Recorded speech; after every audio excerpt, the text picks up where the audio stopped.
Sigurado ka bang nandito sila? Sigurado ako. Iba talaga ang matandang yon. Ni hindi ko mamoy ang presensya nila. Base sa inutusan ko, dito raw sila lumipat. 1 linggo pa lamang nakakalipas. Wala tayong dapat aksahin na oras. Pag nakita mo yung matanda, patayin mo kagad. Yung bata, kailangan natin yun ng buhay.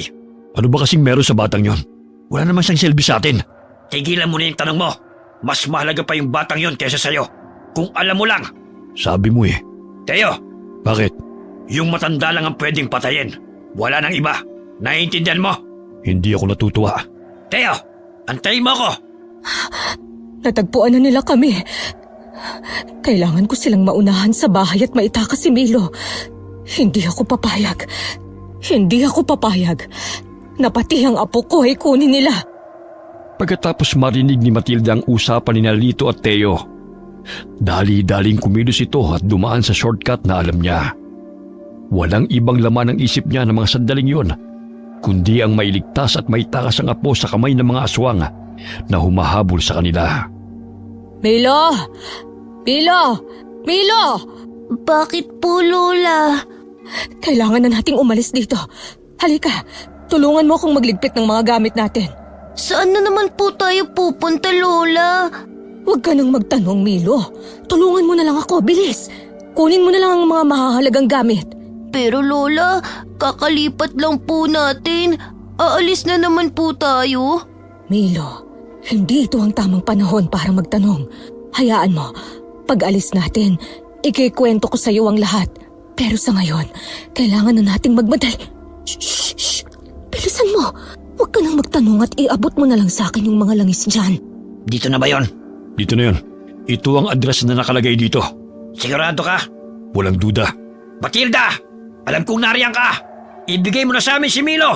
Lola, sino? Shh! Huwag kang maingay, Milo. Bakit hindi na lang natin pasukin? Patayin na lang natin si Matilda para tapos na. Papatayin ka nila? Milo, huwag kang maingay. Dito tayo, bilisan mo. Papatayin lang natin si Matilda. Kapag nakuha na natin si Milo. E di pasukin na natin. Sandali lang. May mga tanod. Leching mga tanod talaga yan. Hoy, Teo! Anong gagawin mo? E di aalisin ang mga sagabal. Teo! Lintik ka talaga. Ang tigas ng ulo mo. Kakasabi lang na walang gagalawin na iba eh. Saglit na natigilan sina Matilda at Milo nang makarinig ng sunod-sunod na sigaw ng mga tanod na nagro-ronda noong gabing yun. Walang sinayang na sandali ang maglola. Ginamit nila ang pagkakataong yun para makatakas mula sa mga humahabol sa kanila. Lakad takbo ang ginawa nila sa dilim. Makalayo lamang sa lugar na yun. Makalayo sa mga aswang na gustong kumuha sa kanila.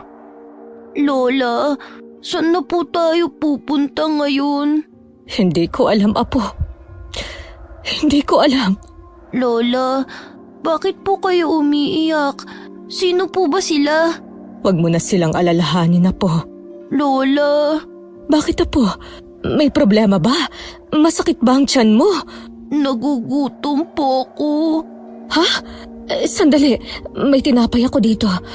Milo, ang mga mata mo, namumula na naman. Ang mga kuko mo, Apo, humahaba na. Lola, nagugutom po ako. Gusto ko pong kainin yung asong yun. Diyos ko. Apo, makinig ka. Tumingin ka sa akin. Alalahanin mo ang lahat ng itinuro ko sa'yo. Labanan mo yan, Apo. Hindi ka masama gaya nila. Apo, labanan mo. Hindi ko po malabanan, Lola. Milo! Napapikit na lamang si Matilda. Alam niyang hindi na mapipigilan ng gutom ng kanyang apo. Alam niyang hindi sapat ang anumang pangontra laban sa pagkaaswang ni Milo. Lalo't habang lumalaki ang bata, lalo siyang nagiging mabangis. Tanging ang pasasalamat na lamang niya ay hindi pa rin ito umatake ng tao. Hayop lamang ang kinakain ng kanyang apo. Nang maibsan ang gutom ni Milo, ay saka unti-unting bumalik ang anyong tao ng bata. Lola, Milo, Apo, tahan na. Lola, pinatay ko yung aso. Lola, ang sama ko. Pinatay ko yung aso. Wala kang kasalanan, Apo. Hindi mo kasalanang ipinanganak kang may kalahating aswang. Lola, ayoko pong maging aswang. Ayoko pumatay ng kahit anong may buhay, Lola. Ayoko. Naiintindihan ko, Apo. Tahan na. Dahil po ba sa akin, Lola, kaya gusto ka nilang patayin? Narinig ko, Lola. Gusto nila akong kunin sa'yo. Hindi, Apo. Hindi dahil sa'yo. At hindi ako papayag. Lola, ang sama ko po. Pero Lola, di ko naman po sinasadya eh. Lola, ayokong patayin kanila. Apo, Milo, hindi nila ako papatayin. Hindi papayag si Lola. Naiintindihan mo? Kailangan mong kontrolin ang sarili mo para maprotektahan mo ko. Naiintindihan mo ba? Opo, Lola. O siya, sige na. Tumigil ka na sa pag-iyak. Linisin natin ang kalat mo bago pa may makakitang iba. Pagkatapos mabihisan at malinisan ni Matilda si Milo, nagpasa silang pumunta sa pinakamalapit na baryo. Sinasabing ang baryong yun ang pinakaligtas laban sa mga aswang dahil sa isang kilala at mahusay na albularyo. Naisip niyang kahit papano'y ligtas sila roon. Ligtas sa mga aswang na humahabol sa kanila. Pero natatakot siya na baka si Milo naman ang mapahamak dahil isa rin siyang aswang. Hindi pa naman ganap na masamang aswang ang bata dahil mga hayop lamang ang kanyang inaatake. Kaya't magagawan pa niya ng paraan para mapanatiling lihim ang tunay na pagkatao ng apo. Mawalang galang na ho. Anong maipaglilingkod ko sa inyo? Ngayon ko lang kayo nakita rito . Bagong salta ba kayo? Oho. Naghahanap kasi kami nitong apo ko ng matitirhan. Baka ho may alam kayo. Saan kayo galing? Anong kailangan nyo sa baryo namin? Galing ho kami sa kabilang baryo. Pinalayas ho kasi kami sa tinitirhan namin. Kaya wala na kaming iba pang pupuntahan nitong apo ko. At bakit naman kayo pinalayas? Ang dami nyo naman pong tanong. Tulungan nyo na lang po kami. Abay bastos tong batang to . At saka, sandali nga. May naamoy akong kakaiba sa'yo. Hindi pa ho kasi naliligo itong apo ko simula pa kahapon. Kaya medyo mabaho pa siya. Siya, kung hindi nyo naman ho kami matutulungan, aalis na lang ho kami. Sandali, meron pa akong isang paupahan. Medyo malayo nga lang siya rito. At medyo dulo na ng baryo yun. Pero huwag kayong mag-alala. Dahil malapit naman sa palengke yun. Ayos lang ba? Magkano naman ho ba? 1,000 kada buwan. Mura na yan. Wala nga lang kuryente. Pero may tubig naman na galing mismo sa ilalim ng lupa. Deep well. Yun, walang bayad yun. Ayos na ba sa inyo yun? Oho, salamat. Mabait naman po pala kayo eh. Apo mo ba yan? Oho. Pasensya na ho. Makulit lang talaga to. Milo. Ako nga pala si Nestor. Albularyo ko ng baryong to. Ay, naku po. Ang albularyo pa talaga ang napagtanungan ko. Kapag minamalas ka nga naman, Paano ba ito? Pero mas ligtas naman siguro kami kung nasa poder kami ng albularyo. Hindi na maghihinalang mga humahabol sa amin. Saka hindi sila makakalapit dahil takot sila sa mga kagaya niyang manggagamot. O ano? Bakit natulala ka na dyan? Nagbago na ba ang isip mo? Bahala na nga. Hindi po, Manong. Sige po, sasama po kami sa inyo. Uupahan po namin ang bahay na sinasabi ninyo. Oy, sige. Sumunod kayo sa akin. Pagkarating nila sa paupahang sinasabi ni Mang Nestor, ay wala namang kakaibang nakita si Matilda bukod sa medyo napabukod ito sa kabahayan. Pero mas pumabor yun para kay Matilda. Dito na yon. Medyo maliit nga lang, pero 2 lang naman kayo. Sige, salamat ho. Ito pala ang paunang bayad ko. Sige. Maiwan ko na kayo. Siya nga pala, Ano yon? malayo ho ba rito ang bahay ninyo? May kalayuan din, pero hindi naman sobrang layo. Bakit ba? Wala naman. Para lang ho, alam ko kung saan pupunta pag may kinakailangan kami. Ganun ba? ay malapit lang sa maliit na palengkeng nadaanan natin kanina ang bahay ko. Ay paano? Mauna na ako. Sige ho, salamat ho ulit. Lola, dito na po ba tayo titira? Ganun na nga, Apo. Hindi man kasing laki at ganda ito ng dati nating tinitirhan. Medyo probinsya style din dito. Pero mas okay na to. Mas mapoprotektahan kita laban sa kanila. Lola, di ba albularyo yung si Mang Nestor? Oo. Paanong hindi niya po nahalatang aswang ako? Yan din ang ipinagtataka ko. Pero siguro, dahil sa pangontra at proteksyong binigay ko sa'yo, hindi ko akalaing hindi lang sa mga aswang epektibo yun, kundi maging sa albularyo rin pala. Lola, ikaw po gumawa tapos hindi mo po alam? Ikaw talaga, Milo.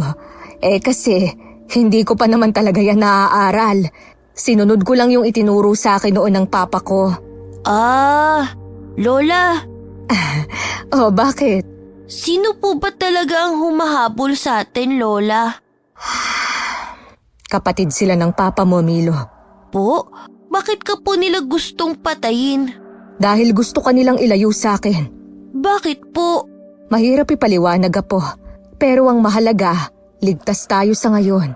Dito tayo magsisimula ulit.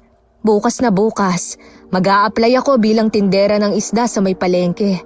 Saka, siya nga pala, may natitira pa akong pera dito. Ibibili ko ito ng mga buhay na manok para may makain ka pag nagutom ka. Sige po, Lola. Milo, makinig ka. Dapat bago mag-alas 6 ay nandito ka na sa loob ng bahay. Pwede kang makipaglaro na parang normal na bata sa labas. Pero pagka alas 6 na, dapat nandito ka na sa loob. At bago pa mag-alas 8, dapat nakain mo na ang isang buong manok para pagsapit ng alas 10 ay hindi ka na magiging halimaw ulit. Nakuha mo ba? Opo. Walang dapat makaalam nito, lalo na yung si Mang Nestor. Kung maaari din umiwas ka na lang sa kanya. Mahirap na. Opo, Lola. Pagkalipas ng isang buwan ay naging maayos at kahit papano'y tahimik na rin ang buhay ng dalawa sa bagong lugar. Nagsimula silang makilala ng mga kapitbahay. Tahimik, magalang, at masarap daw ang tinapa ni Matilda na itinitinda niya sa gilid ng palengke. Hanggang isang araw, nagpasya siya na pirmis na magtinda sa talipapa na malapit sa kanilang bahay. Pero labis itong ikinagalit ni Mang Nestor. Aba may patinapa ka pa dyan ah. Hindi mo ba alam na ako ang nauna rito? Kung alam ko lang nakakalabanin mo pala ako sa negosyo Pagkatapos ko kayong patirahin sa paupahan ko, di sana hindi ko na kayo pinaupa pa. Wala naman akong balak kalabanin kayo, Mang Nestor. Hayaan ho natin na ang mga customer ang mamili. Talaga? At sisiguruhin kong malulugi ka. Lola, lilipat na naman po ba tayo ng bahay? Mabait naman na po ko Hindi, Apo. Mainit lang ang ulo ni Mang Nestor dahil akala niya kinakalaban natin siya sa negosyo. Ang daming langaw! Leche! Huwag mo na lang pansinin si Mang Nestor, Milo. Mag-iba na lang po kaya tayo ng paninda, Lola. Gustuhin ko man, pero ito lang din ang alam kong gawin. Kung hindi mo na itatanong, ito ang negosyo ng mga magulang ko noon. At namana ko pa ang tamang timpla ng tinapa sa kanila. Bukod sa panghihilot, ito din talaga ang gusto kong gawin. Saka nagkausap na rin kasi kami ng dati kong amo na siya ang magsusupply sa atin ng isda na panggawa natin ng tinapa. Ay, mabuti pa tulungan mo na lang akong magtawag ng mga customer. Sige po, tinapa! Tinapa po kayo dyan! Ale, bili po kayo ng tinapa ng lola ko. Masarap! Tama yan, Apo. Sige, magtawag ka lang. 30 pesos lang po, isang tumpok. Ayan, may bibili na, Milo. 3 na ho. Salamat ho. Balik ho kayo, ha? Lola, ang dami na po nating nabenta. Ikaw talaga. O sige na, magtawag ka pa para maubos na lahat. Masarap ang ulam natin mamayang gabi. Sige po, La. Patuloy ang pagbebenta ng tinapa ni Matilda sa palengke. Habang parami ng parami ang mga suki niya, Parami naman ang parami ang mga langaw sa pwesto ni Mang Nestor. At sa bawat pagkalugi niya, lalong tumitindi ang init ng ulo nito hanggang sa dumating ang araw na nasagad na ang pasensya ng matanda. Matilda! Matilda! Eh, lumabas ka dyan! Sandali lang! Nariyan na! Oh, Mang Nestor, hindi pa naman ho namin araw ng pagbayad ng upa. Ano ho ba yon? Lumayas na kayo sa paupahan ko. Ho? Bakit naman ho, Mang Nestor? Nagbabayad naman ho kami ng tama ah. Kung gusto niyong manatili sa paupahan ko, itigil niyo ang pagtitinda ng tinapa sa palengke. Abay nalulugi ang negosyo ko. Wag naman hong ganon, Mang Nestor. Wala na ho kaming titirahan ng apo ko. Wala akong pakialam. Binalaan na kita na itigil ang pagtitinda ng tinapa sa palengke. Kung yan ho talaga ang gusto ninyo, wala ho kaming magagawa. Pero sana ho, konsensya nyo na lang ang bahala. Aalis ho kami, pero bigyan nyo naman ho kami ng kahit kaunting palugit lang. Aba, ako pa ang makokonsensya. Samantalang ikaw tong pinatuloy ko sa paupahan ko. Pero ikaw rin pala magpapabagsak ng negosyo ko eh. Saka hindi ko maipaliwanag ha. Pero alam kong may mali sa inyong maglola. Simula nang dumating kayo at tumira sa paupahan ko, nang hina ang kakayahan ko bilang isang albularyo. Para bang may enerhiyang humaharang o pumipigil dito. Sige, bibigyan ko kayo ng 3 araw. Dapat makaalis na kayo rito. Grabe naman ho, Mang Nestor. Sa 3 araw na yon. Gawin nyo naman hong 1 linggo. Ay, di ko na yung problema. Mabuti nga at sa paupahan ko lang kayo pinalalayas at hindi dito sa baryo namin. Lola, saan na po tayo titira? Hindi ko alam, Apo. Hoy, dapat pagbalik ko, wala na kayo dyan. Hindi ko akalaing ganyan pala kasama ang ugali ni Mang Nestor. Napalayas man sila sa paupahan. Hindi nawala ng pag-asa maglola. Sa tulong ng isang suki ni Matilda sa palengke, agad silang nakahanap ng bagong malilipatan. Pumayag din ang may-ari na mag-alaga sila ng manok. Bagay na labis na pinasalamatan ni Matilda. Alam niyang hindi lamang ito pantawid gutom ng apo, kundi proteksyon na rin nila. Milo, Apo, halika nga muna. Bakit po, Lola? Mas malapit na tayo ngayon sa maraming tao, kaya kailangan mong mas mag-ingat. Naiintindihan mo? Opo, La. Gaya pa rin ng dating gawi. Dapat nandito ka na bago mag-alas 6 ng gabi. At kung hindi pa rin naiibsan ang pagkagutom mo, pwede kang kumain hanggang 3 manok. Naiintindihan mo ba? Opo. O siya, isuot mo to at wag na wag mong tatanggalin. Naiintindihan mo? Bagong habak po ulit, Lola? Oo, pero mas mapoprotektahan ka niyan. Kaya wag mong wawalain. Kahit papano, mapipigilan din yan ang pagkaaswang mo. Pinagawa ko pa yan sa isang magaling na albularyo sa kabilang baryo. Kaya ingatan mo. Ay, lalo na't palapit na rin ang kabilugan ng buwan. Kung kailan mas lumalakas ka. Sorry po, Lola, kung nagiging halimaw ako. Hindi mo yun kasalanan, Apo.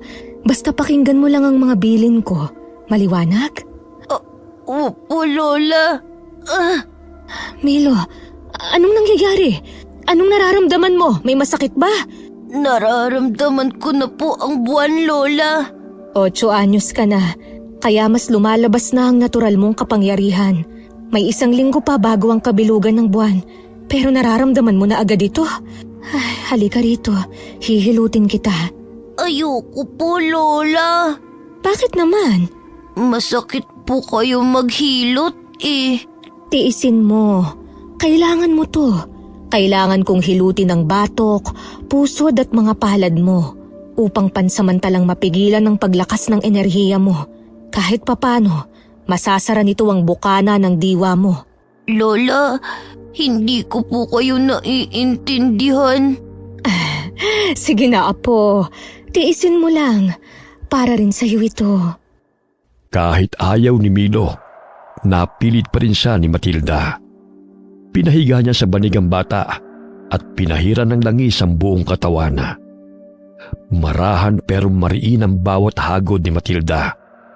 Sinasabayan ng mahinang bulong ng orasyon ang ginagawa niyang paghilot sa bata. Habang tumatagal ang masahe, lalong sumisidhi ang kirot. Aray! Lola! Dahan-dahan lang po, masakit. Tiisin mo, Apo. Para rin naman sa'yo ito. O siya, tumihaya ka at yung dibdib mo naman ang hihilutin ko. Pwede po bang dahan-dahan lang, Lola? O sige, dadahan-dahanin ko ng kaunti. Ayan, ganyan. Masakit pa rin ba? Kaya na po, Lola. Di na masyadong masakit. Lola, ang init po ng langis. Parang makirot po. Talagang makirot. Dahil nilalabanan ng enerhiya mo ang talab ng langis. Akin na ang kamay mo. Lola, parang inaantok na po ako. Hayaan mo lang, Apo. Huwag mong labanan. Ibig sabihin lang yan ay gumagana na. Kinaumagahan na. Muling nagbenta ng tinapa sina Matilda at Milo sa palengke. Pero hindi tulad ng dati. Halatang balisa ang bata. Para bang may init siyang nararamdaman sa katawan na hindi niya may paliwanag. Lola, natatakam po ko sa amoy ng dugo. Apo, Milo, labanan mo. Huwag mong hayaang lamunin ka niyan. Lola, mas okay po siguro kung umuwi na lang tayo. Parang mas lumalakas po yung pakiramdam ko. Yung pang-amoy ko parang mas kakaiba po. Kahit tirik ang araw, yung buwan, tamang-tama ko pa rin. Mabuti pa nga. Sige, uwi na tayo. Palipasin na lang muna natin to hanggang matapos ang kabilugan ng buwan. Mas mabuti nga sigurong sa bahay na lang muna tayo. Kahit papano, may naipon naman ako. Kaya kahit hindi tayo magtinda ng ilang araw ayos lang. Oh, Matilda, kakarating nyo lang. Ano't nagmamadali yata kayo? Masama ang pakiramdam ng apo ko. Masama ba? O baka dahil malapit na ang kabilugan ng buwan? Paanong... ano namang kinalaman ng buwan sa apo ko? Saka, hindi ba yan ang gusto mo? Dapat masaya ka. Dahil hindi kami magtitinda, magkakaroon ka ng customer. Ba't? Akala nyo ba hindi ko naaamoy ang sikreto nyo? Ano bang pinagsasasabi mo? Akala nyo ba hindi ko naaamoy? Simula nang dumating kayo, may kung anong kakaiba sa hangin. May lansa, may kilabot. Hindi ako tanga, Matilda. Albularyo ako. Humina man ang pakiramdam ko. Alam ko pa rin kung kailan may mali. Lola, Pwede ba, Mang Nestor? Wala kaming panahon ng apo ko sa'yo. Oh, ano nangyayari sa apo mo? Natatakot ba siya sa kinakatay na baboy? Ilang buwan na kayo nagtitinda rito, hindi ba? Milo, tara na. Apo, labanan mo. Huwag mo na lang tingnan. naaamoy ko po, Lola.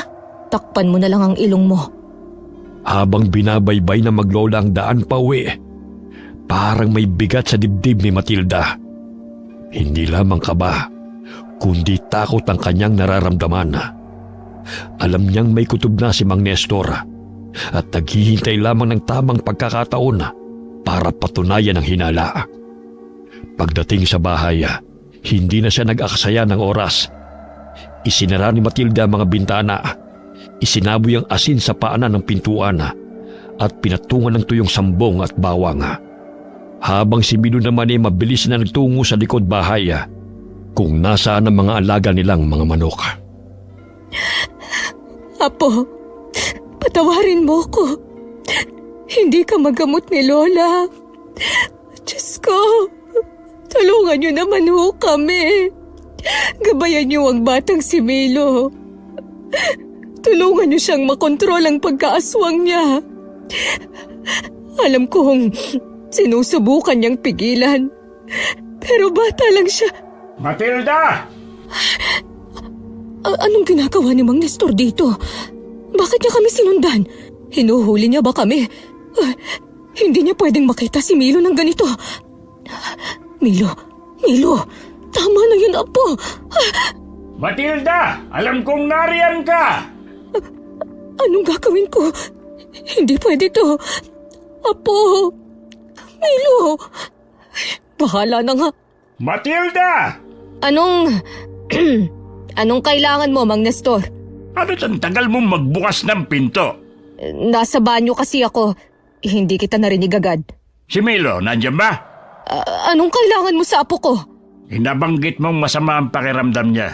Naisip ko lang, bakit hindi ko na lang siya gamutin? Sa tingin ko kasi, nausog ko yung apo mo. Hindi na kailangan. Nagpapahinga na siya. Saka biglang naging mabait ka sa akin.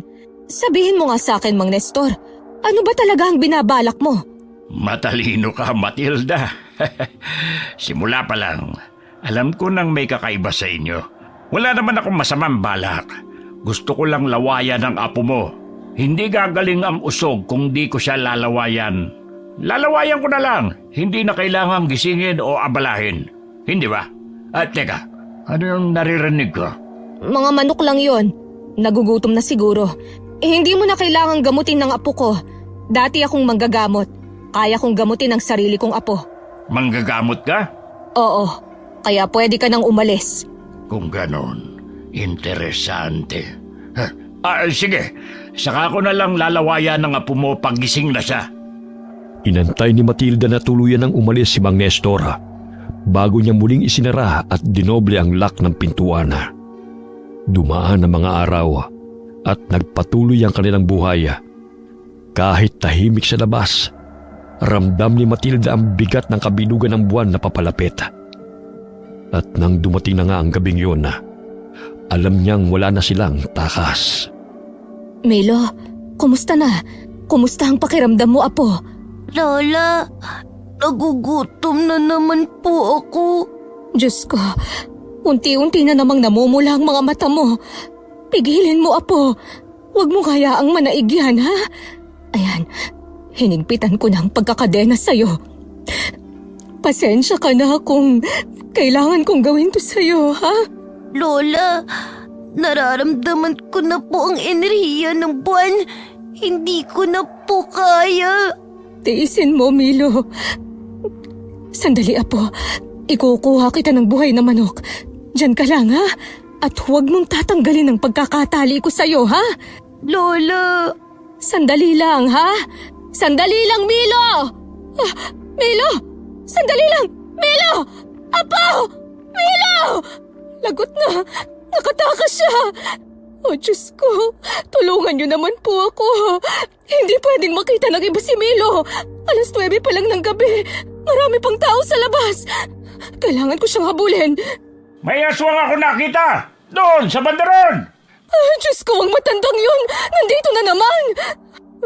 Milo! Milo, apo! Nasaan ka na ba? Milo! Milo, sagutin mo si Lola, apo! Hindi ito ang tamang panahon para makipaglaro ng taguan. Malapit nang maging buo ang buwan. Delikado ka sa labas! Doon ko nakita ang hinayupak na aswang na yun! Pumunta siya sa direksyon yun! Huwag niyong hayaang makatakas! Hulihin niyo! Siguruhin niyo mapapatay ang demonyong yun! Matagal nang walang aswang na naminsala sa baryo natin, pero heto na naman! At sigurado kung hindi lang siya nag-iisa! Diyos ko po, ito na nga bang kinatatakutan ko? Kailangan ko silang maunahan bago pa nila tuluyang mapatay si Milo. Sandali! May naamoy ako! Nandito lang sa paligid ang aswang. Matilda, anong ginagawa mo rito sa ganitong oras? Leche, pag minamalas ka nga naman. Delikadong lumabas pagkabilugan ng buwan. Lalo na ngayon na may gumagalang aswang sa baryo. Mas mabuti pa siguro kung umuwi ka na lang at samahan ang apo mo sa bahay. Matilda, nakikinig ka ba? Sino tinitignan mo? Nakita mo ba lintik na aswang? Ha? Wala. Tiningnan ko lang kung bukas pa yung tindahan. Naisip ko kasing bumili ng delata. Ano yan? Buntot pagi? Grabe naman. Sigurado ka bang aswang yon? Baka naman mabangis lang na hayop. Kasi 'di ba, itong baryo niyo ang pinakaligtas sa buong probinsya. Hindi ako pwedeng magkamali. Nakikita mo ba to? Kumukulo lang ang langis na to kapag may aswang. Kaya sigurado ko. Ay, sandali nga. Bakit parang balisa ka? Pinagpapawisan ka pa. May tinatago ka ba? May alam ka ba? O baka naman... Wala. Sige na, Mang Nestor. Uuwi na ako. Mag-isa lang kasi si Milo sa bahay. Matilda, nakalimutan mo na yata ang daan pa uwi sa inyo. Hindi dyan ang daan. Hindi. Malabo na kasi ang mata ko. Saka madilim na rin. Ihahatid na kita sa inyo. Hindi na kailangan. Ang ibig kong sabihin, kalaban mo ko sa negosyo. Ako ang naging dahilan ng pagkalugi mo. Kaya, bakit mo ko gustong ihatid? Kaya ko ang sarili ko, Mang Nestor. Salamat na lang. Gusto kong malugi ang negosyo mo. Pero seryosong usapan to. Pwede kang mamatay. Hindi ko hayaang masira ang reputasyon ko bilang albularyo ng dahil lang sa'yo. Sinabi ko na. Kaya ko ang sarili ko. Bigla silang natigilan ng makarinig ng malakas at nakakapanindig balahibo na sigaw ng isang babae mula sa di kalayuan. Mabilis na kumabog ang dibdib ni Matilda. Hindi na siya naghintay ng reaksyon ni Mang Nestor. Sa pagkakataong yun, wala na siyang pakialama. Ang mahalaga sa kanya ay mailigtas si Milo mula sa mga tumutugi sa kanya. Milo! Milo, apo! Lola! Milo! Diyos ko po! Kumusta ka? May masakit ba sa'yo? Nasugatan ka ba ng mga taong humahabol sa'yo? Lola! Ang buwan! Bumababa na ang siklo ng buwan. Mabuti naman. Pero Lola, nasaktan ko yata ng husto yung babae. Ay, Diyos ko. Mabaging langit. Sa palagay ko, buhay pa naman siya. Dito banda nang galing yung sigaw! Bilisan nyo! Nariyan na sila. Bilis, kailangan nating magtago. Pero, paano po yung babae? Hayaan mo na si Mang Nestor ang gumamot sa kanya. Tara na, bilis. Magtago tayo dito. Lola! Huwag kang maingay, Milo. Baka marinig nila tayo. Hindi nila pwedeng makita na nandito tayo. May sugatan dito. Sa tingin ko naman ay buhay pa siya. Tulungan niyo ako. Buhatin natin siya. Dahan-dahan lang. Sa tingin ko naman ay nahimatay lang siya. Pero dalhin pa rin natin sa bahay ko para masigurong wala siyang galos o malubhang sugat. Ay, lintik talagang mga aswang yan. Malaman ko lang kung sinong hayop ang nagtatago at nambibiktima dito sa baryo natin. Tatagain ko sa leg. Sa palagay ko wala na sila. Tara na, Milo. At saan sa palagay niyo kayo pupunta? Lintik na. Tara, Milo, bilisan mo. Huwag kang lilingon. Sa palagay niyo ba matatakasan niyo ako? Dahil bahagyang nakayuko si na Matilda at Milo at sakto ring madilim sa bahaging yun. Hindi nakita ni Mang Nestor ang mga mukha nila. Mabilis silang tumakbo palayo sa lugar na yun. Pero bago pa sila tuluyang makalayo, napasigaw si Matilda nang tumama ang buntot pagi sa kanyang likod. Sinasabi ko na nga ba, hindi yun nag-iisa. Hindi na kayo makakalayo. Binabad ko pa sa suka at banal na langis ang buntot pagi kunto. Kaya hindi kayo makakatakas. O mas malala pa, baka mamatay na kayo sa daan. Sandali nga, bakit pamilyar ang dalawang yun? Lola! Milo, hindi. Tigilan mo ang sarili mo, Apo. Hindi ka masamang tao. Huwag mo akong intindihin, Apo. Bilisan na natin. Hindi niya tayo pwedeng maabutan. Tulungan mo si Lola, bilis! Pero Lola, sinaktan ka niya. Hayaan niyo po akong ipaghigante kayo. Milo, makinig ka. Hindi ka masama, Apo. Tandaan mo yan. Ayos lang ako. Gagaling din ako. Ang mahalaga ay makatakas tayo. Kaya sige na, Milo. Ayos lang ako. Kaya ko. Kasalanan ko to, Lola. Patawad po. Huwag kang humingi ng tawad. Bilisan na lang natin ang pagtakbo. Sumampa po kayo sa likod ko, Lola. Anong? Kaya mo ba ako, Apo? Bilis na po, Lola. Bilog pa rin ang buwan. Kaya hindi po nawawala ang lakas ko. Oh, sige. Tignan natin kung hanggang saan ang kaya niyong ilayo. Hindi naman kayo makakalabas ng baryo. Mabilis na pinasa ni Milo si Matilda. Gamit ang lakas at bilis na nagmumula sa buwan, natakasan nila si Mang Nestor. Pagkarating sa kanilang bahay, bigla na lamang nanghina si Milo at hinimatay. Dahil sa labis na pagod at matinding paggamit ng kanyang lakas. Dahil sa nangyari, Halos 3 araw na nakaratay sa higaan si Matilda. Habang si Milo naman ay mabilis na nakabawi ng lakas. Lola, wag na po muna kayong tumayo. Hindi pa po kayo magaling. Anong ginawa mo, Milo? Bakit parang ang bilis maghilom ng sugat ko? Huwag mong sabihin. Opo. Apo naman, ginamot mo ba ako gamit ang laway mo? Apo naman, alam mo namang sa tuwing gagamitin mo ang lakas at kapangyarihan mo, lalong humihina ang proteksyong ibinigay ko sa'yo. Pero Lola, ayoko pong mamatay kayo. Hindi ko po alam kung anong gagawin ko. Gagaling din naman ako, Apo. Sana hinayaan mo na lang. Kusa namang maghihilom ang sugat ko. Mas gugustuhin kong maratay ng matagal kesa mahanap na naman tayo ng mga tiyuhin mo. Pasensya na po. Sige na, hayaan mo na. Ano pa bang magagawa ko? Nagamot mo na ako. Saka mabuti na rin siguro to para makapagtinda na tayo ulit sa palengke. Siguradong hinahanap na tayo ng mga suki natin at nagtataka na rin sila. Lola, Ano yun, Milo? Lola, ilang beses pong kumatok si Mang Nestor. Minsan, kasama pa niya yung may-ari ng bahay. Galit na galit po sila. Gusto po tayong paalisin. Hindi ko na lang po kayo ginising. Nagkunwari po kung walang tao dito. Ano? Lola, alam na po kaya ni Mang Nestor ang tungkol sa akin? Ano? Hindi nila tayo pwedeng paalisin sa baryong ito, Milo. Ito lang ang ligtas na baryo na pwede nating tirhan. Kaya halika na. Ano pang gagawin niyo, Lola? Hindi nila pwedeng malaman ang sikreto mo. Nagiging malakas ka tuwing kabilugan ng buwan. Tapos na ito. At dahil nagamit mo na rin ang karamihan ng lakas mo, madali na para sa atin na kontrolin ang pagkaaswang mo. Inumin mo ito.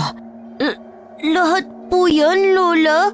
Oo, mahaharang nito ang enerhiya mo. Kahit sino pang magaling na albularyo ang humawak o magtangkang tumuklas ng tunay mong pagkatao, hindi sila magtatagumpay kahit paggamitin nila ang mga pangontra. Simutin mo ang bawat patak ng katas ng halamang gamot na ito dahil yan na ang huli. Wala na po bang ibang paraan? Oh, bakit parang nag-aalangan ka? Lola, kasi paano po kung mawala na tong lakas ko?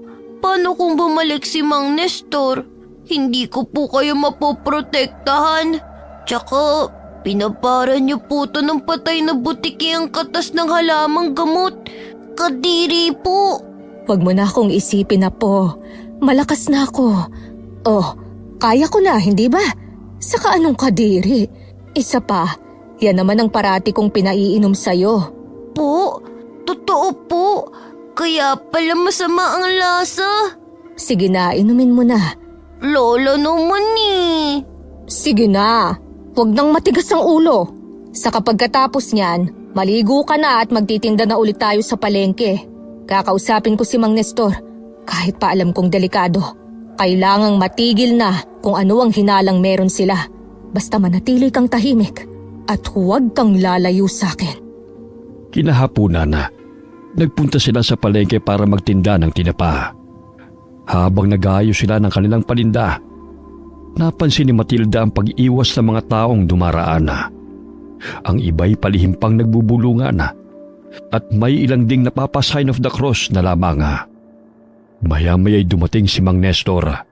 Napansin kaagad ni Matilda ang nakapulupot na buntot pagi sa bewang ng lalaki na hindi naman ito madalas dalhin noon. Aba, buti naman at naisipan niyo pang magpakitang maglola. Ano bang kailangan mo sa amin, Mang Nestor? Wala naman, pero kayo may kailangang ipaliwanag.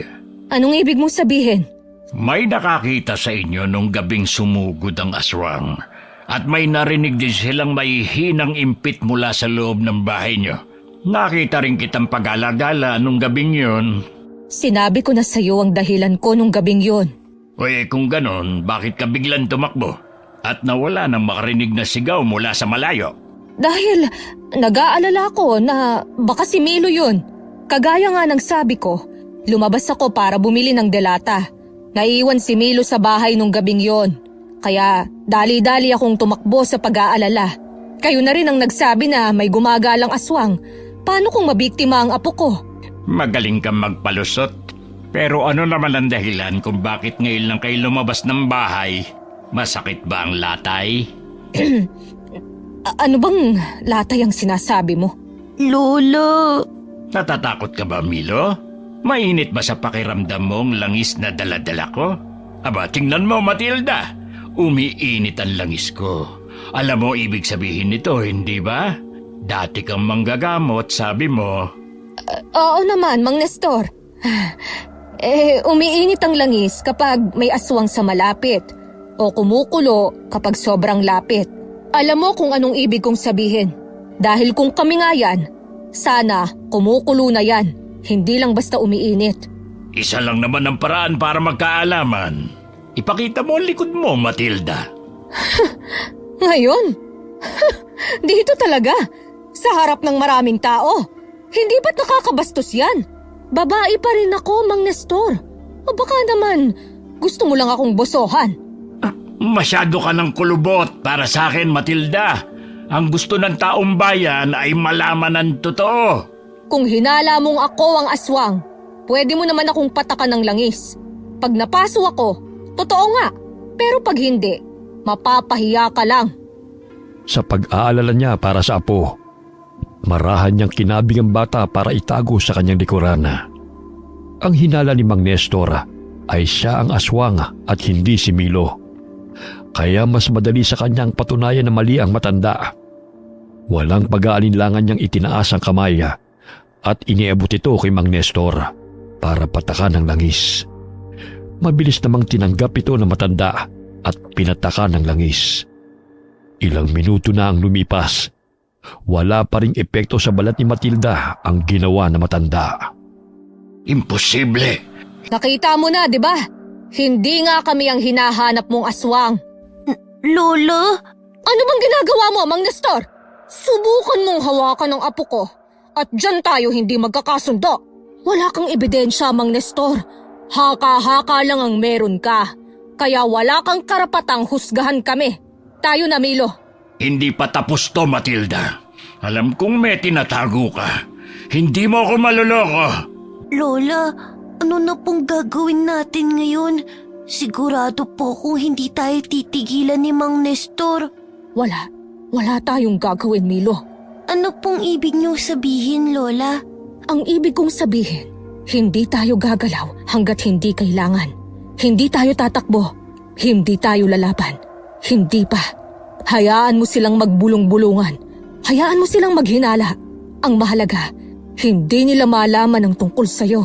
Hahayaan lang po natin sila? Oo, apo.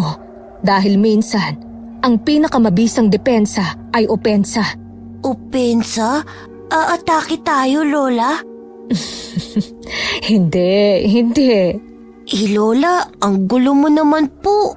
Ay, oo nga pala. Baliktad pala yun. Ang ibig kong sabihin, minsan, ang pinakamabisang opensa ay depensa. Hayaan mo silang maghinala at umatake. Basta't wala tayong ginagawa na kahinahinala, wala rin silang makukuhang ebidensya. At kapag wala silang ebidensya, kusa nilang pagdududahan ng sarili nilang hinala. Kaya ang importante, manatiling kalmado at huwag gumawa ng kahit anong ikabibisto. Ha? Lola, ang gulo po. Hindi ko na maintindihan. Basta apo, mag-ingat lang tayo. At huwag gagawa ng kahit na ano, okay? Okay. O sige na, magtinda na tayo. Lakasan mo ang pagtatawag at ngumiti ka, ha? Para bumili ang mga tao. Opo. Ay, ito pala apo. Pwede bang pakisalansan dyan sa harap? Dito po, Lola. Oo, yan. Saka ito, abugan mo ng langaw para hindi uurin yung tinapa natin. Sige po. Maggagabi na lamang ay wala pa rin silang kinikita. Dahil lahat ng dumaraan ay natatakot na parabang mahawaan ng sakit sa kaiiwas. Lola, uwi na po tayo. Wala namang bumibili eh. Maaga pa naman. Kaunting tiis pa, Milo. May bibili rin yan. Lola, Ano yon? nagugutom na po ako. Ha? Lola, pili tayo ng tinapay. Ah, Bakit po, Lola? wala naman. Akala ko kasi... Ayos lang po, Lola. Alam niyo po, pagkatapos ng kabilugan ng buwan, parang gumaan na po ang pakiramdam ko. Ganun ba? Opo. Ay, mabuti kung ganun. O sige, bibili tayo ng tinapay. Saka, mabuti pa nga, umuwi na tayo. Tingin mo ba nandito talaga sila? Narinig ko yung usap-usapan ng mga tao kanina. Isang matanda at batang aswang daw yung umatake. Pero, hindi naman aswang si Matilda, di ba? Aray! Ba't ka ba nang mabatok? Pwede ba mag-focus ka na lang? At huwag kang gagawa ng kahit na anong ikakapahamak natin. Kita mo yung lalaking yan? Albularyo yan. Iwasan mo. Parang tumigil ang mundo ni Matilda nang marinig ang dalawang pamilyar na boses. Mabilis siyang lumingon sa paligid. Pero hindi niya nakita ang mga nagsasalita. Tanging mga taong abala sa pagtitinda at pamimili ang naroon.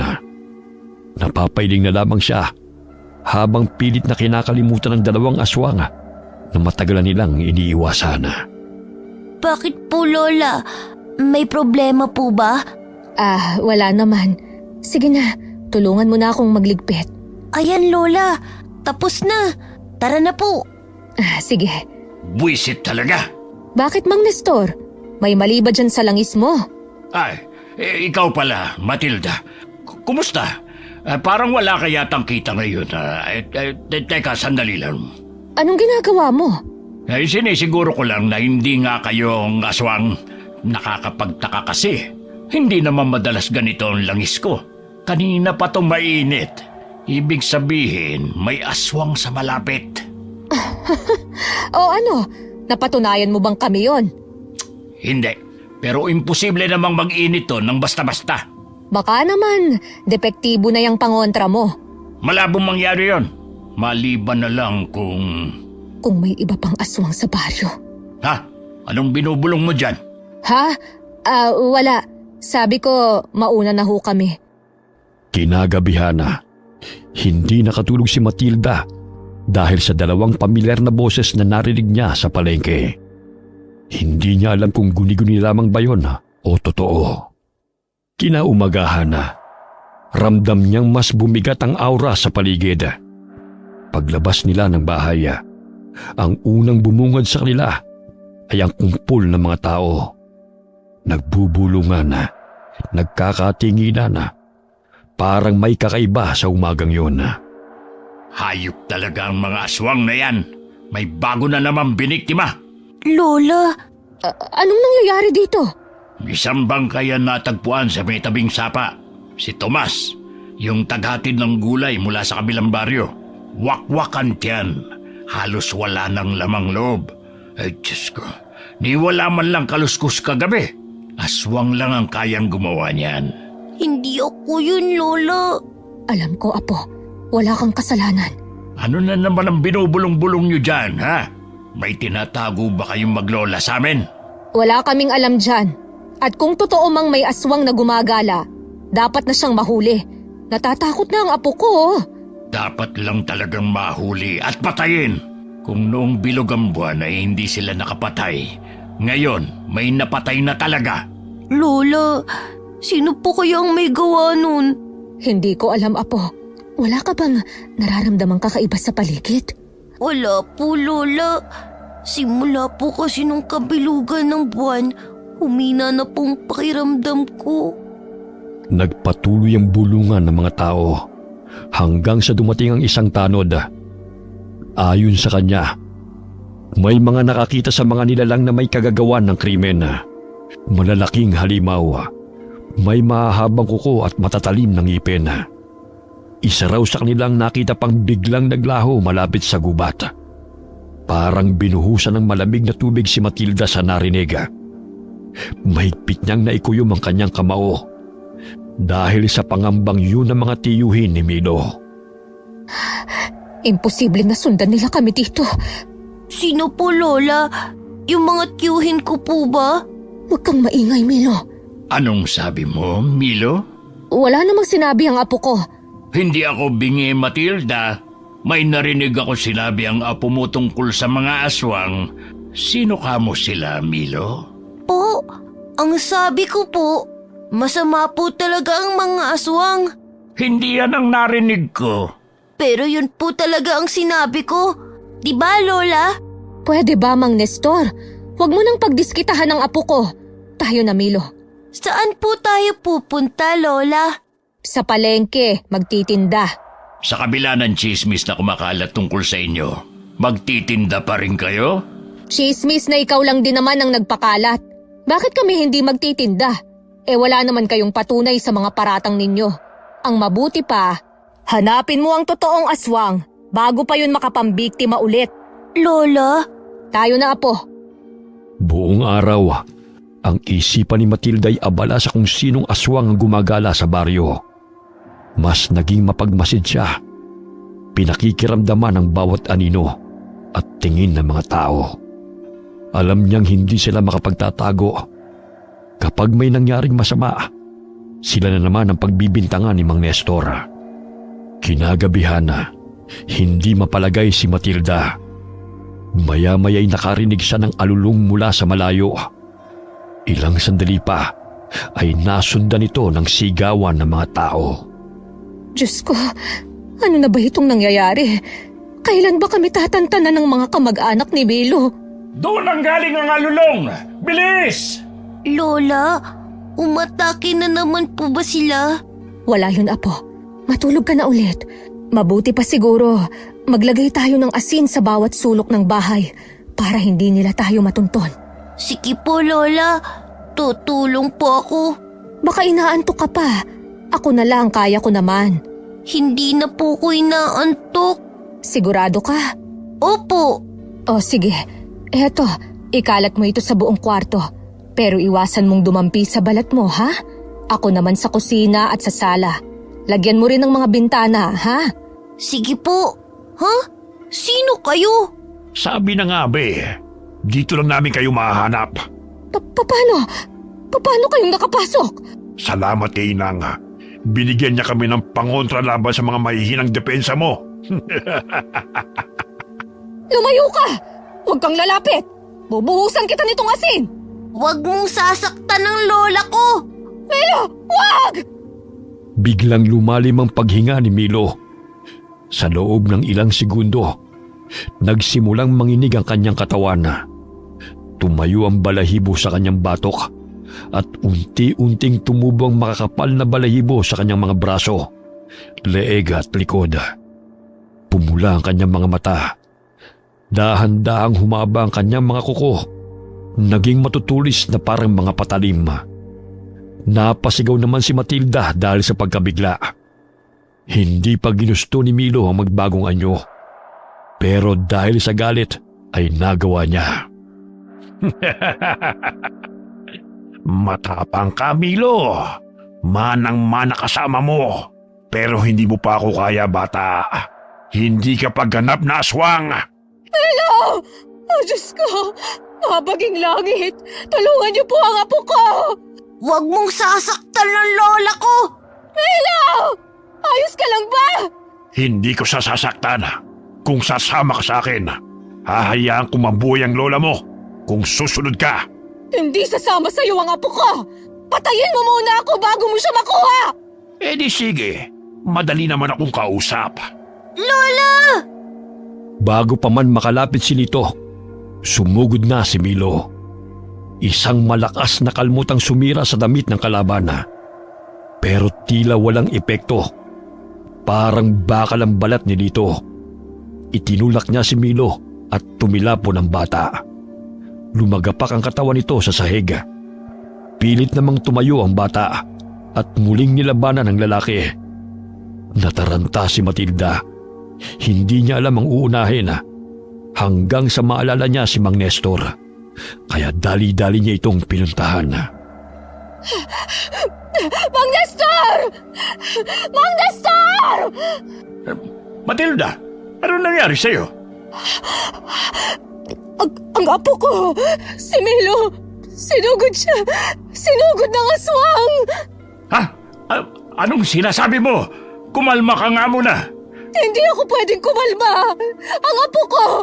Nasa bahay sila! Bilisan natin, Mang Nestor! Bago pa nila makuha si Milo! Kung ganon, may isa pang aswang. Wala nang panahon para dyan! Puntahan na natin ang apo ko bago pa mahuli ang lahat! Ay sige, tara na! Mabilis na tumakbo ang dalawa pabalik ng bahay. Pero pagdating nila, huli na ang lahat. Wala nang tao silang naabutan. Nagkalat ang mga gamit. Amoy ng sunog na insenso ang sumasama sa hangin. Milo! Milo! Apo ko! Nasaan ka? Huwag mo akong iiwan, Apo! Mukhang nahuli na tayo, Matilda. Anong karapatan mong sabihin yan? Anong klaseng albularyo ka? Sandali lang, Matilda. Ako ba nag-iwan sa apo mo? Kasalanan ko to. Matilda, Albularyo ka, di ba? Kaya nga kami lumipat dito sa baryo ninyo dahil ito raw ang pinakaligtas, hindi ba? teka, anong ibig mong sabihin? Kung ganon, kayo ang nagdala ng aswang sa baryo namin? Hindi na yun mahalaga! Kailangan nating iligtas si Milo! At bakit ko namang gagawin yon? Kayo ang nagdala ng panganib dito sa baryo. Alam mo bang pinagdaanan namin ng pamilya ko? Halos kalahati ng baryong to nilipol ng mga lintik na almanwak. Almanwak? Oo, mga halimaw. Mga sinumpang nilalang na hindi na dapat nabubuhay. Kung ganon, mas kailangan nating iligtas si Milo! Para saan? Para buhayin ang isang bagong salot? Para muling guluhin ang mga lintik na almanwak na yan ng baryo namin? Hindi niya pinili kung sino siya, Mang Nestor! Wala siyang kasalanan! Bata pa lang siya, pero pilit na siyang pinapatay ng mundo! Ako lang ang meron siya! Anong ibig mo sabihin sa hindi niya piniling kung sino siya? Hindi dapat siya makuha ng mga kalahi niya! Dahil kung makuha nila si Milo, mas lalakas sila! Gagawin siyang susunod na pinuno ng mga almanwak! Ano? Kung ganon, Oo, aswang ang apo ko, pero hindi siya tulad nila. Hindi siya halimaw. Hindi niya pinili ito. kung alam ko lang, nung una pa lang pinatay ko na sana ang apo mo. Hindi niya ginustong ipanganak ng may dugong aswang. At kung pababayaan natin siya, hindi lang siya ang mawawala sa akin, kundi magiging panganib siya sa ating lahat. Aswang pa din ang apo mo! Hindi masama ang apo ko! Ni minsan hindi siya nanakit ng tao. Tanging mga hayop lang ang binibiktima niya. Hindi niya ginusto yun. Ganyan ka ba kawalang puso? Bata pa lang si Milo. Hindi niya ginusto na ipanganak na may kalahating aswang. Tao pa rin siya, Mang Nestor. Parang tumigil ang mundo ni Mang Nestor sa mga narinig. Binabalot ng bigat ng katotohanan ang ayaw niyang tanggapin. Napaluhod naman si Matilda sa lupa habang humahagulgol. Sige, ililigtas natin ang apo mo. Pero tandaan mo ito, hindi ko to ginagawa para sa'yo. Ginagawa ko ito para sa buong baryo, para sa mga bata, para sa mga hindi na natin nailigtas, para sa mga mahal ko sa buhay na nawala. Bahala ka na kung para kanino mo to ginagawa. Basta mailigtas lang natin ang apo ko. Tayo na! Maghunos dili ka nga. Hindi tayo pwedeng sumugod doon ng hindi handa. Paano kung mahuli na naman tayo? Paano kung huli na ang lahat pagdating natin doon? Kung totoo ang sabi mo na siyang magiging tagapagmana ng mga almanwak, hindi nila siya papatayin. Kailangan nila siyang buhay para maipasa ang mana. Oo nga. Pero paano kung maging mas malakas na aswang na siya bago pa tayo makarating? Matagal ko nang pinag-aralan ng mga almanwak. Hindi sila basta-basta nagpapasa ng pagkaswang. May hinihintay silang tamang oras at may ritual pa silang sinusunod. Kapag sumugod tayo ngayon, para na rin nating isinubo ang sarili natin sa kanila.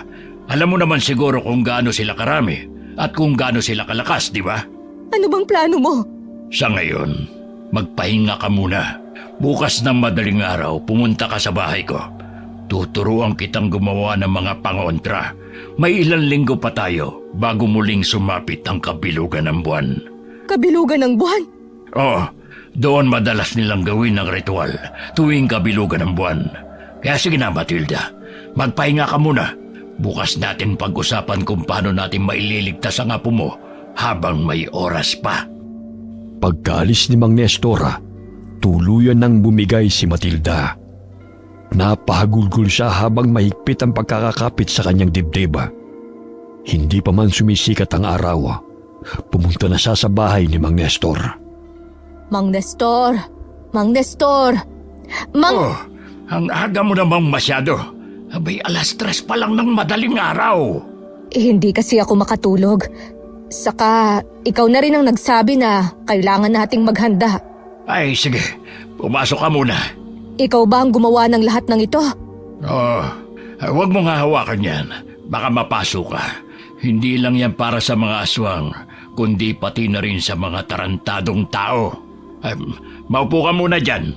Mag-isa ka lang ba dito? Oh, ako na lang ang natira mula nang ubusin ng mga walang kaluluwang almanwak ang pamilya ko. Ay, sabi mo, kalahating aswang si Milo? Oo, ang anak ko, nagmahal ng isang almanwak. Pero iba siya, hindi siya tulad ng iba. Paanong iba? Mabait ang ama ni Milo. Hindi siya kagaya ng mga almanwak na pumapatay para lang sa dugo. Hindi rin siya tumutugon sa tawag ng lahi niya. Basta, pinili niyang maging tao. Kaso nga lang, nalaman ng inang nila ang tungkol kay Milo. Namatay sa panganganak ang nanay ni Milo. Habang pinatay naman ng mga kalahi niyang almanwak ang ama niya, namatay siyang pinoprotektahan ng mag-ina niya. Pareho lang palang may kasalanan sa atin ng mga buwisit na yun. Pero, alam mo ba kung saan sila matatagpuan? Ay, kape pala. Nagkakape ka ba? Ayos lang. Kumain na rin ako sa bahay bago nagpunta rito. Hindi pa ako nakapunta ron, pero madalas itong ikwento ng ama ni Milo. Paulit-ulit niyang sinasabi, parang gusto niyang ihanda kami sakaling dumating ang araw na ito. Tahimik lamang na nakinig si Mang Nestor kay Matilda habang pinapanday ang mga sundang. Maya-maya'y tinuruan niya si Matilda kung paano ito gamitin.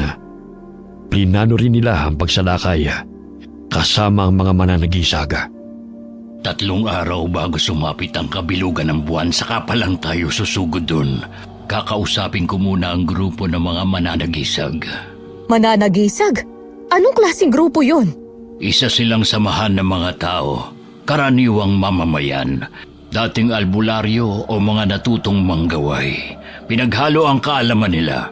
Lahat sila'y biktima rin ng mga almanwak at ang hangad nila'y makaganti. Nabuo ang grupo matapos ang malagim na pagsalakay ng mga halimaw dito. 1 taon na ang nakalipas. Tutulong sila sa atin, pero kahit pasama-sama kami, hindi pa rin sapat ang alam namin para talunin sila. Lalo na ang tinatawag nilang inang. Ha? Bakit naman? Dahil ang mga almanwak ay hindi basta-bastang aswang, lalo na ang inang nila. Isang nilalang na isinumpa. Wala siyang kamatayan. Ang tanging paraan lang para mapatay siya ay kung maipapasa niya ang kanyang kapangyarihan. Ano? Kung ganun, hindi pa rin magiging ligtas ang apo ko. Wala tayong magagawa. Hindi natin malalabanan ang sumpang si Satanas mismo ang nagbigay. Pero kung mauubos natin ang buong lahi nila, wala na ring mapagpapasahan na ang inang. Mawawalan siya ng kapangyarihan.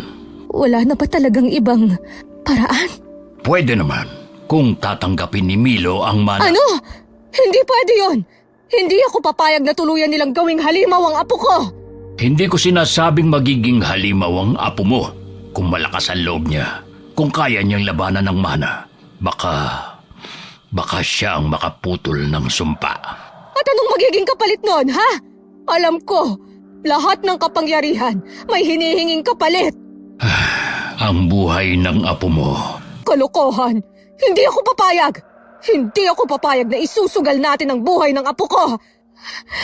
Wala na ba talagang ibang paraan? Sa tagal kong pinag-aralan ng mga almanwak, yun lang ang tanging nakikita kong paraan. Siguro ang mas maganda, planuhin na muna natin kung paano natin mababawi ang apo mo. Tapos, Bahala na kung paano natin sila uubusin. Gaya na napagkasunduan na, agad nagpunta sina Mang Nestor at Matilda sa kuta ng mga mananagisaga para ilahad ang plano ng pagsagip. Sumang-ayon naman kaagad ang grupo. Wala silang sinayang. Nagsanay sila sa paggamit ng mga orasyon, paghawak ng mga pangontra at pakikidigma. Bawat isa may sariling dahilan para lumaban. Pero iisa ang layunin, iligtas si Milo at tapusin na ang sumpa ng mga almanwak. Ano yung nilalagay mo sa sahig? Para saan yan? Abuhing buto ng paniki at dinikdik na balat ng punong kamagong. Pananggalang sa mga nilalang na marunong suminghot ng takot. Bawat hakbang mo sa paligid niyan, malilito sila. Amoy patay. Pero sige, anong sunod? Ito naman, dugo ng itim na tandang. Hahalo mo sa dahon ng tanglad at gawing pampaligo. Pampasigla at pananggalang sa mga tinatawag na sumpang tanikala. Lahat na lang may dugo. Kaya siguro ang lalim ng galit ng mga halimaw na yan. Puro sakripisyo ang kalaban nila. At tayo, kung gusto nating lumaban, kailangan din nating matutong magsakripisyo. Kaya ngayon, tuturuan naman kita kung paano gumamit ng latigo. Yung buntot pagi ba? Hindi, mas masakit doon, mas delikado. Ang latigong yan, gawa mismo sa pakpak ng isang almanwak. Pwede pala yun. Oh, pero hindi lahat ng almanwak ay may pakpak. Tanging ang matatanda lang, ang pinakamatatagal na nabubuhay sa kanila, ang nagkakaroon ng ganon. Napatay ko ang isa noon. At bilang paghihiganti, binali ko ang pakpak niya. Kinuha ko ang pinakamahaba at may pinakamatibay na buto. At yon ang ginamit ko para gawin ang latigong ito. Sa tagal ko ng pakikipaglaban sa kanila, napatunayan kong mabisa yon na pangwasak at pamuksa. Kung ganon, mas masakit nga yan. Dahil mismong pakpak nila ang papatay sa kanila. Ganon nga. Kaya sige, pumwesto ka na. Ang latigong gawa sa pakpak ng almanwak ay ibang-iba sa buntot pagi. Mas matigas ito at mas mahirap kontrolin. Kakailanganin mo ng buong lakas sa paggamit nito. Eto, hawakan mo. Bakit mas maliit ito? Buto pa rin yan ng pakpak ng almanwak, pero yung maliit na buto lang. Epektibo rin naman yan at mas madaling gamitin dahil mas malambot ng kaunti. Ay sige na, itaas mo ang kamay mo at tamaan mo yung haliging yon. Ganito ba? Ganyan nga. Mas lakasan mo pa. Araw-araw silang nag-iensayo hanggang sa dumating na ang tamang oras. Ang ikatlong gabi, bago ang mismong kabilugan ng buwan na. Pumunta na sila sa kuta ng mga kalaban na. Palihim silang nagmanman na. Inaral ang bawat kilos ng mga almanwak, pati ang bawat sulok ng kanilang kuta. Nandun si Milo! Shh! Huwag kang maingay. O, Teo, anong sinisilip-silip mo dyan? Ha? Para kasing... wala. Sigurado ka? Oo, Tayo na sa loob. Pinapatawag na tayo ni Inang. sandali lang. Bakit na naman? Ano ba kasing gagawin natin dyan kay Milo? Ba't nandito pa yan? Huwag ka ng maraming tanong. Malalaman mo sa mismong kabilugan ng buwan. Bakit sa kabilugan pa ng buwan? Napapansin ko ang dami niyo yatang nililihim sa akin ni Inang. Parang hindi niyo ako kamag-anak Huwag ka na magdrama dyan. Tayo na sa loob. Hinahanap na tayo ni Inang. Ay, muntik na tayo doon. Ba't hindi pa natin sila inatake? Pagkakataon na yun!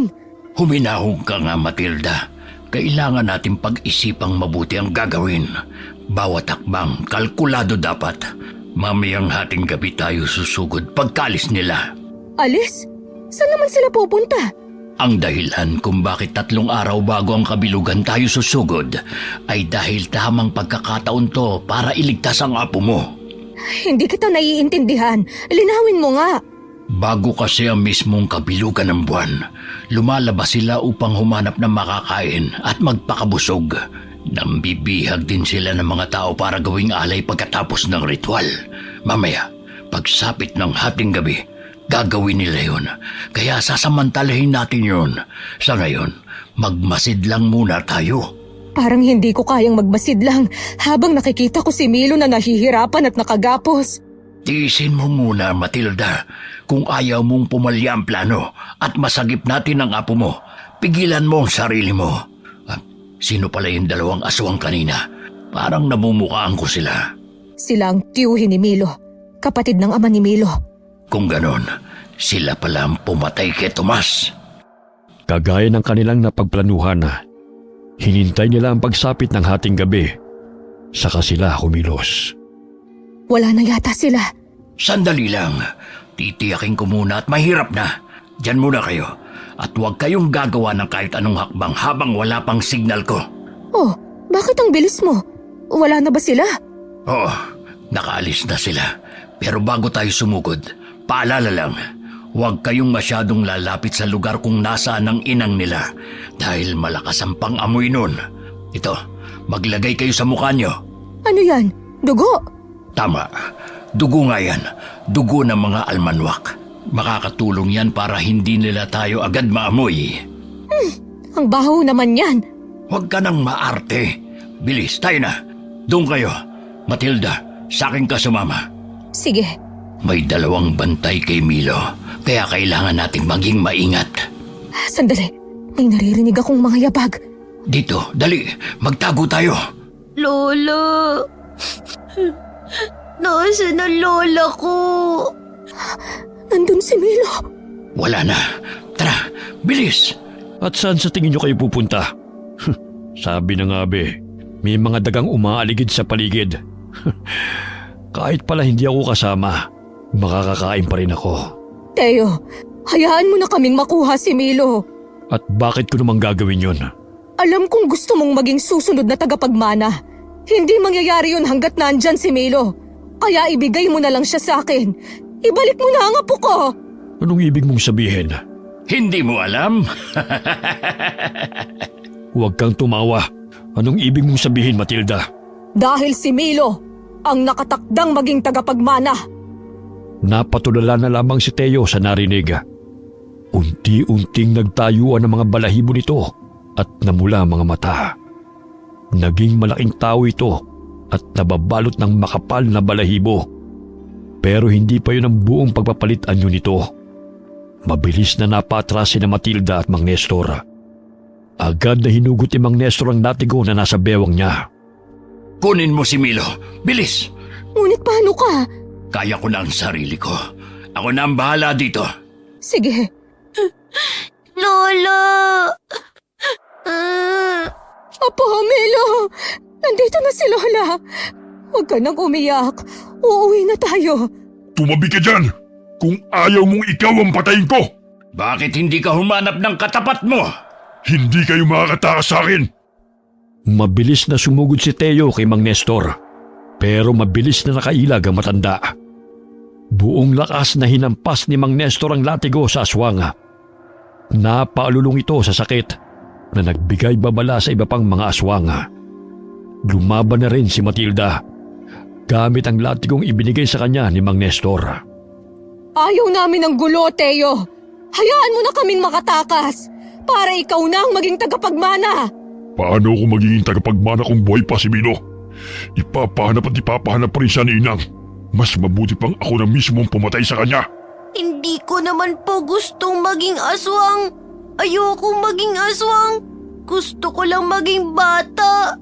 Maawa ka naman sa amin, Teo. Ipinapangako ko sa'yo, hindi ko hahayaang mahanap nilang muli si Milo.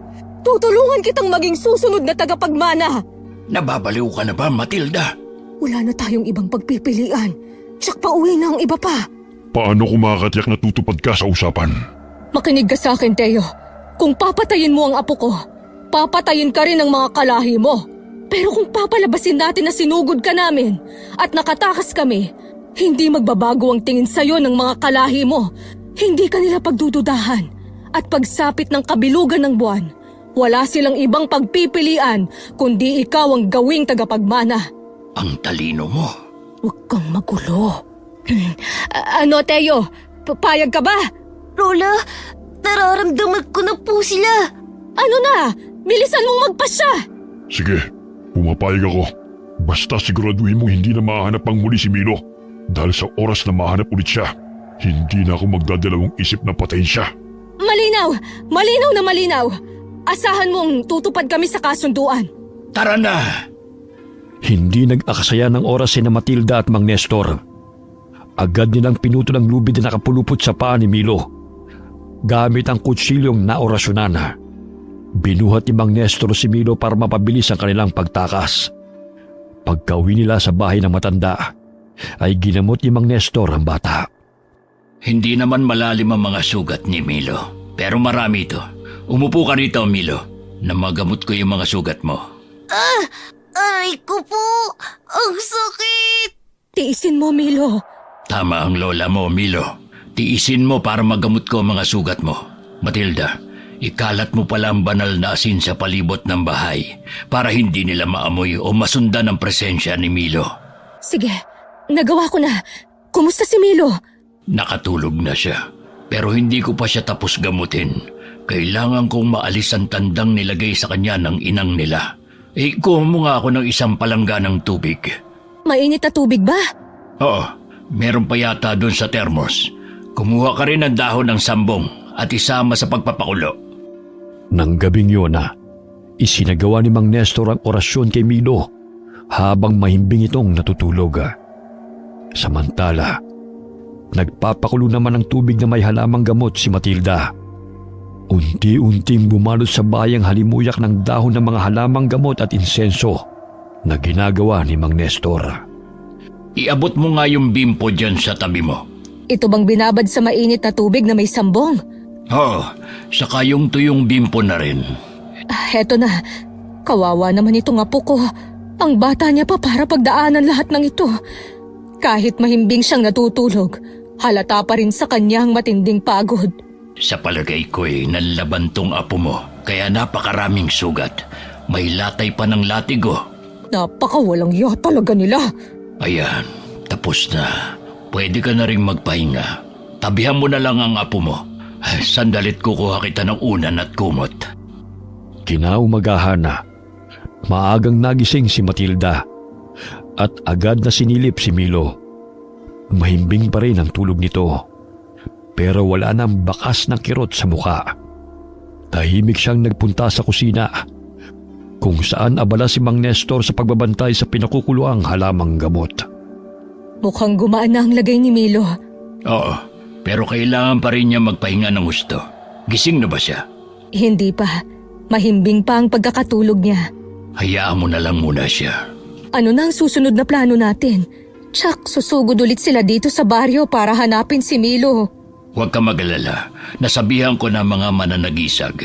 Magbabantay sila 24 oras sa baryo. Sa ngayon, magpahinga muna tayo at pag-isipan ang susunod na hakbang. Lola! Si Milo! Milo! Anong nangyari? May masakit ba sa'yo? Huwag ka munang bumangon. Hindi ka patuluyang magaling. Ayos na po ako. Hindi na po masakit.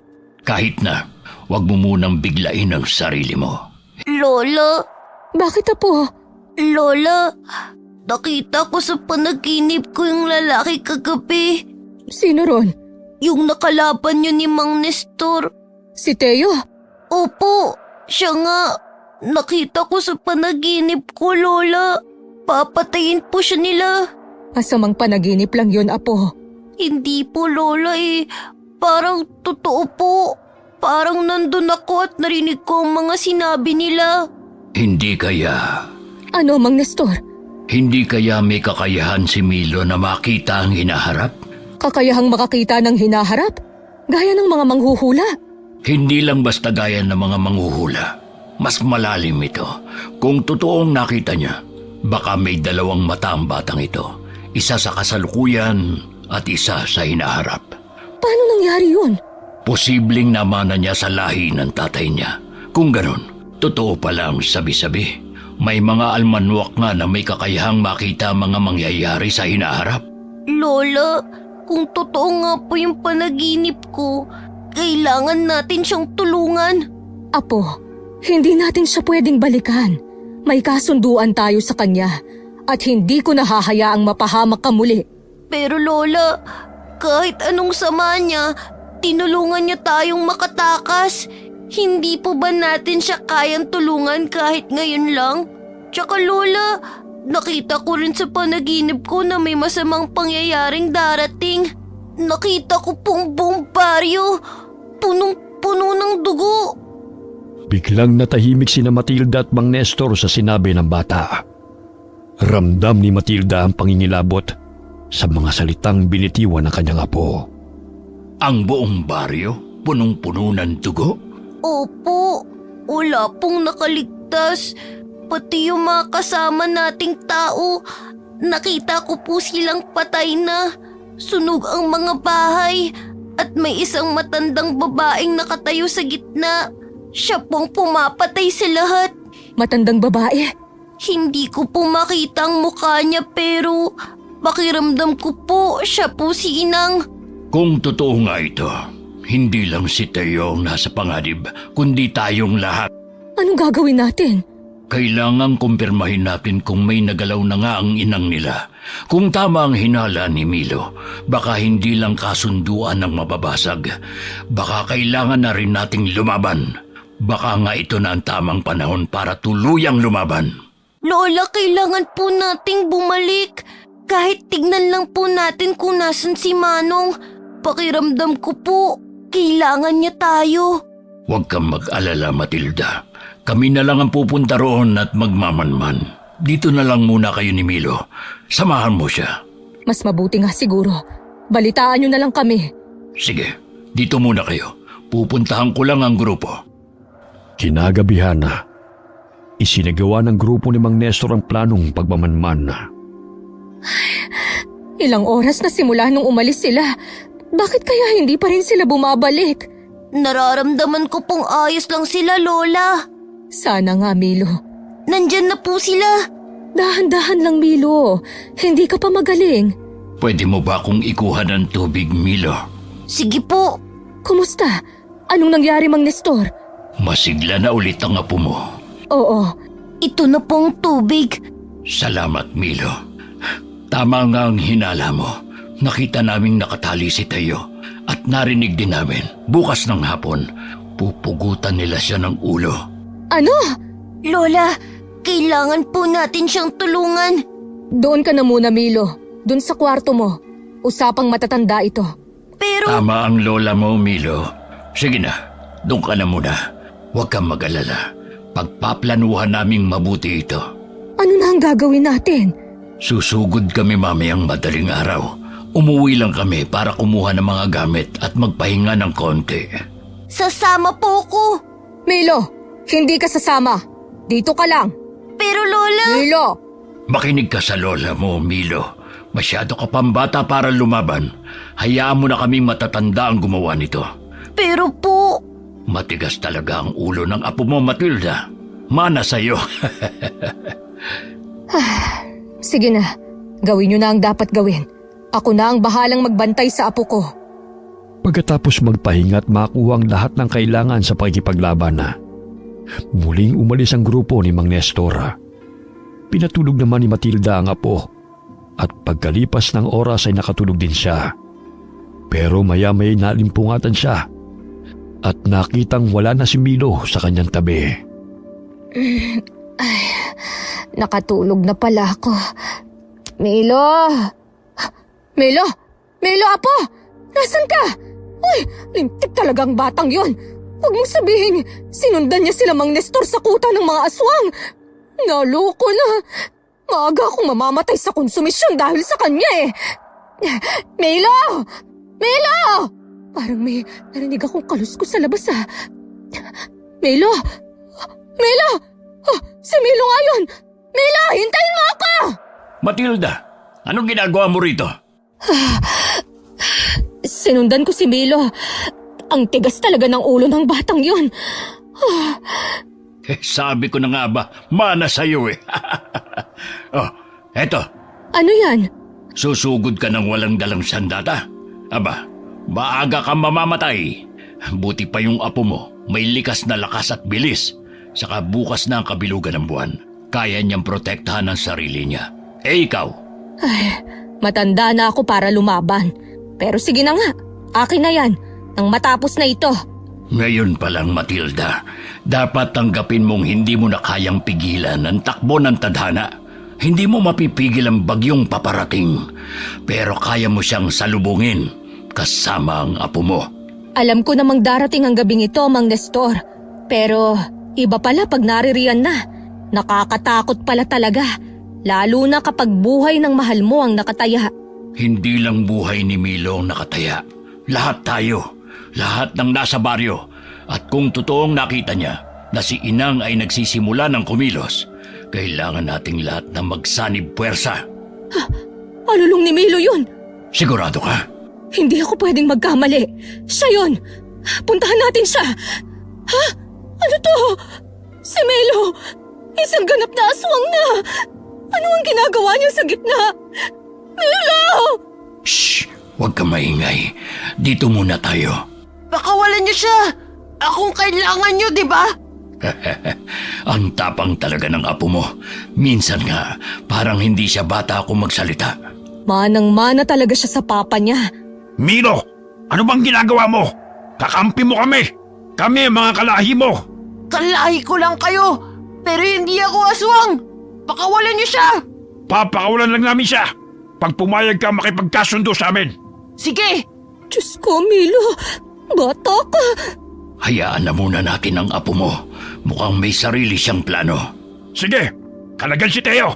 Anong pinaplano mo, Milo? May kasunduan tayo. Ba't tingnan mo to? Siya na nga ang tinutulungan ni Milo. Mana at kapangyarihan pa rin ang iniisip. Kinalagan na nga nila si Teo. Pasugod na ang mga aswang. Sesenyasan ko muna ang mga kasama natin na magtago. Milo! Lola! Sa likod mo po! Magsilabas na kayo lahat! Huwag niyong hayaang makatakas sa mga yan! Nalinti ka na. Protektahan si Inang. Tayo na, Milo! Tumakas na tayo! Lola! Hindi! Lalaban po ako! Ano? Lola! Hindi na po ako bata! Kaya ko na po! Tama ang apo mo, Matilda. Panahon na siguro para hayaan mo siyang matuto at lumaban.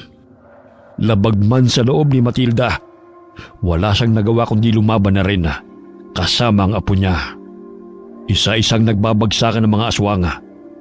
May iilan din sa panig ni Mang Nestor ang sugatan at lapas lang.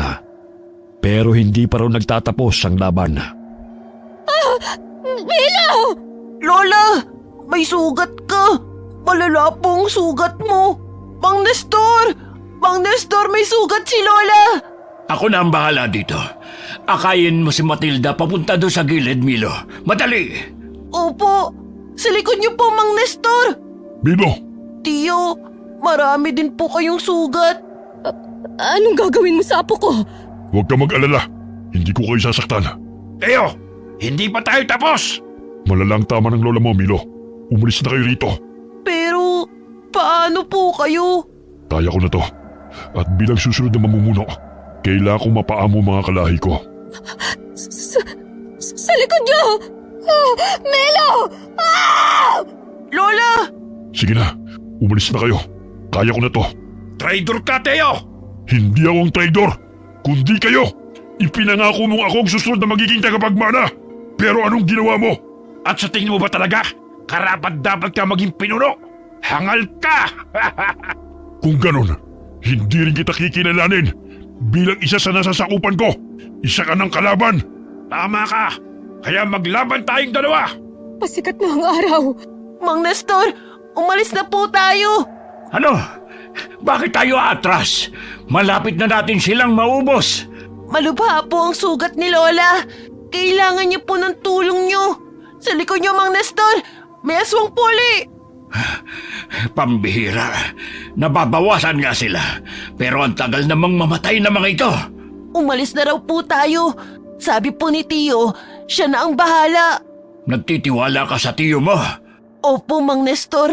Mabait po siya. Marami na rin po kayong sugat.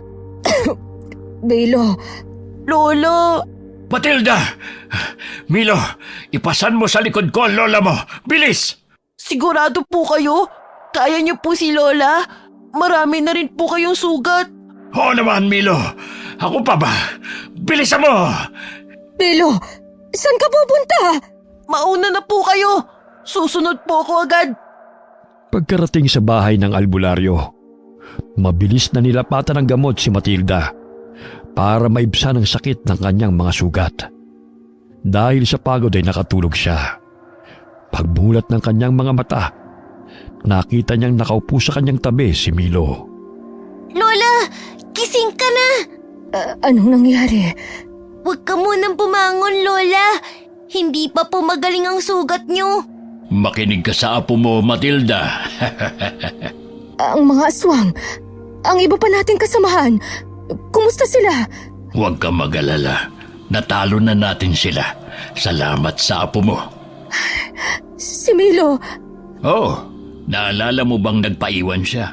Tinulungan niya ang mga kasamahan nating makaligtas at makauwi. ginawa mo yun, Milo? Opo, Lola. Tsaka bago po ko umalis, natalo na rin po ni Tio Teo si Tio Lito. Tiyo na ang tawag mo sa kanila, ha? Tiyo ko po sila, diba? Kahit masama sila na aswang. Palabiro talaga yung apo mo, pero may punto siya. Pero Lola, saan na po tayo titira ngayon? Sigurado pong pinaalis na tayo doon sa dati nating bahay. Daming sira daw po kasi nung bahay dahil sa atin. Huwag niyong intindihin yun.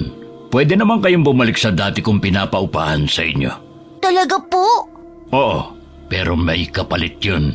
Ay, Ano naman ang kapalit, Mang Nestor? Ikaw na magtitinda ng mga tinapa ko. At si Milo, gagawin kong kanang kamay ko sa pagkaalbularyo. Gagawin mong albularyo ang apo ko. Oo, makakatulong din yon para matutunan niyang kontrolin ang pagkaswang niya. Aba, aswang pa rin niyang apo mo, no? At hindi ko hayaang makapinsala siya rito sa baryo. Di ba, Milo? po? Gusto mo ba maging albularyo? Opo, kung papayag po si Lola. Yun naman pala eh. Oh, ano, Matilda? Kung makakatulong yun kay Milo, sa sitwasyon niya, papayag ako. Pero, Parang hindi ko gusto yung pero mo, Matilda. Ano ba yun? papayagan mo kung magtinda ng sarili kong gawang tinapa. Aba, hindi hamak naman na mas masarap ang tinda kong tinapa kaysa sayo. Sige ba? Basta hati tayo sa tubo mo. Ang daya mo naman. Abay, sa tindahan ko naman ititinda. Dapat lang, no? Napuno ng tawanan ng tahanan ni Mang Nestor na para bang hindi sila galing sa isang madugong labanan. Lumipas sa mga araw at patuloy na sinanay ng matanda si Milo para makontrol ng bata ang pagiging aswang niya. Isang gabi, habang sinasanay ni Mang Nestor si Milo sa likod bahay, may naramdaman silang dalawang pares ng mga mata na nanonood mula sa di kalayuan. Anong problema, Milo? Para pong may nanonood sa atin, Lola. Akala ko'y guni-guni ko lang. Naramdaman mo rin pala yon, Milo. Opo, Sino naman kaya yun? Parang wala namang tao. Baka mga hayop lang. hindi po eh. Parang... Aswang! Huwag kayong matakot. Ako lamang to. Tiyo, anong ginagawa mo rito? Akala ko ba't nagkasundo na tayo? Hindi ako nandito para manggulo. Gusto ko lang sanang makausap si Milo. Ano po yun? Gusto ko sanang ibigay ito sa'yo. Ano po yan? Yan ang... Yan nga, ang tuway ng pinuno naming sinang. At bakit mo naman ibinibigay yan sa apo ko? Mabisang pangontra at gabayan laban sa mga kagaya namin. Gusto ko lang magpasalamat kay Milo sa pagtulong niya sa akin. Milo, manang-mana ka talaga sa ama mo. Nung nabubuhay pa siya, siya lang ang kakampi ko tuwing napapagalitan ako. Kaya nang mamatay siya, grabe ang galit ko sa inyo. Kaya hindi ko maintindihan kung bakit pilit ka pang pinapahanap ni Inang. Yun pala, ikaw ang napiling magpatuloy ng lahi. Pumunta ka dito para lang talaga dyan. Huwag kayong mag-alala. Hindi na namin muli pang gagambalain ang baryo niyo. Patay na rin ang mga aswang na umatake sa inyo. Salamat din po sa tulong niyo, Tiyo. At aasahan naming tutuparin niyo ang kasunduan natin. Makakaasa kayo. Paano? Aalis na ako. Ay! Anong balak mo? Hindi ka pwedeng mag-anyong aswang dito. Makikita ka ng mga tao, matatakot sila sa'yo. Ay, susubukan ko lang sana itong bago kong pakpak. Ay, doon ka sa malayo mag-ensayong lumipad. Huwag dito. Sige ho, mauna na ho ako. Pasensya na. Pagkatapos ng gabing yun, hindi na muling nagpakita si Teo. Muling naging mapayapa ang baryo. Unti-unting lumakas muli ang negosyo ni Matilda sa pagtitinda ng tinapa. At hindi na rin sila iniiwasan ng mga taga-baryo. Bagamat na natiling lihim sa pagitan ni Mang Nestor, Matilda, Milo, at ng samahang mananagasig ang tunay na katauhan ng bata, nagpatuloy pa rin ang kanyang pag-iensayo. Milo, tama na yan. Halika na at kakain na tayo. Aba, tingnan mo nga naman. Sakto pala ang dating ko. Nandito ka pala, Matilda. Lola! Dinalaw ko lang itong si Milo. Halos hindi na umuuwi sa bahay eh. Umuwi ka rin kasi paminsan-minsan dito sa lola mo, Milo. Ayan, nagtatampo na sa'yo. Ay, halika na. Kakain na tayo. Umuuwi naman po ko eh. Ano po palang ulam? Tinapa. Tinapa na naman? Purga na po ko sa tinapa eh. Lola, wala ka bang dalang ulam? Ay, oo nga pala. Meron. Ito oh. Ano po yan, Lola? Tinapa pa rin yan eh. Huwag ka nang magreklamo, Milo. Lola, mag-alaga na lang po tayo ulit ng manok. Mas gugustuhin ko pang araw-araw manok kaysa tinapa. Bakit nga pala hindi ka na nag-aalaga ng manok, Matilda?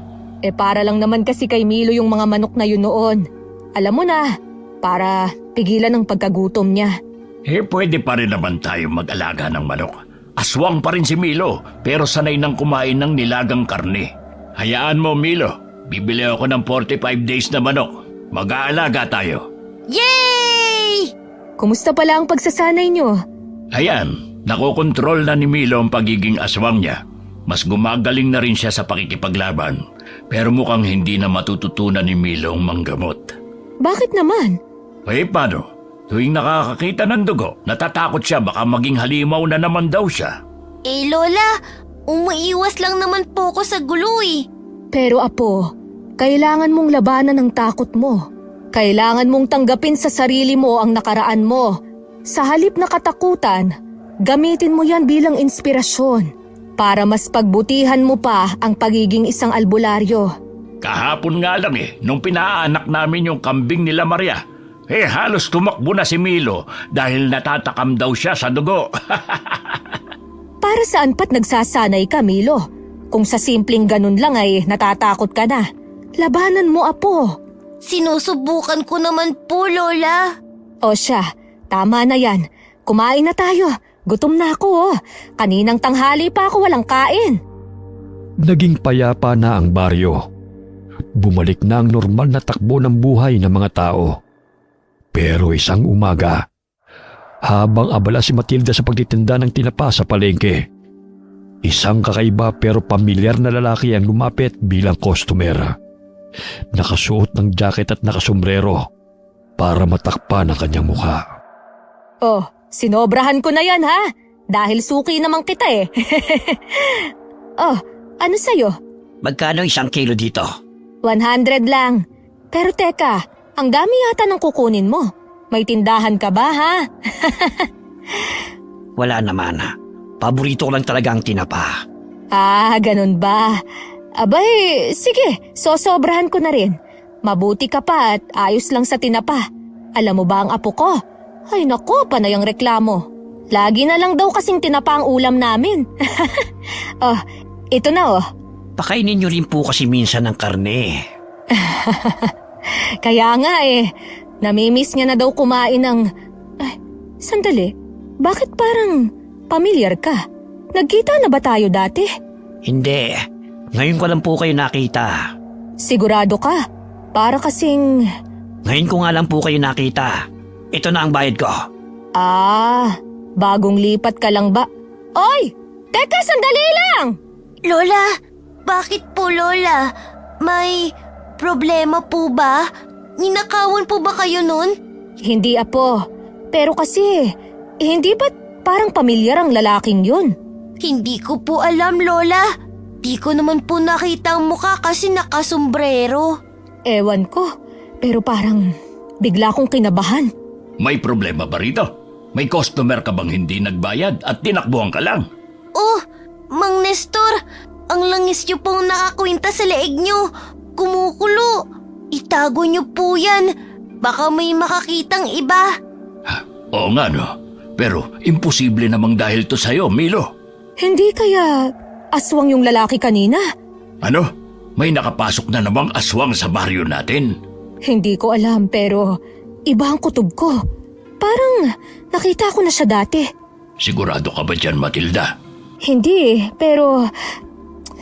Ay, Milo, wala ka bang kakaibang nararamdaman sa paligid? Gaya po ng Lola. Parang wala naman po. Hayaan mo na nga. Baka namalikmata lang ako. Siya nga pala, anong ginagawa niyo rito, Mang Nestor? Naisipan lang naming daanan ka. Galing kasi kami sa kampo ng mananagisag.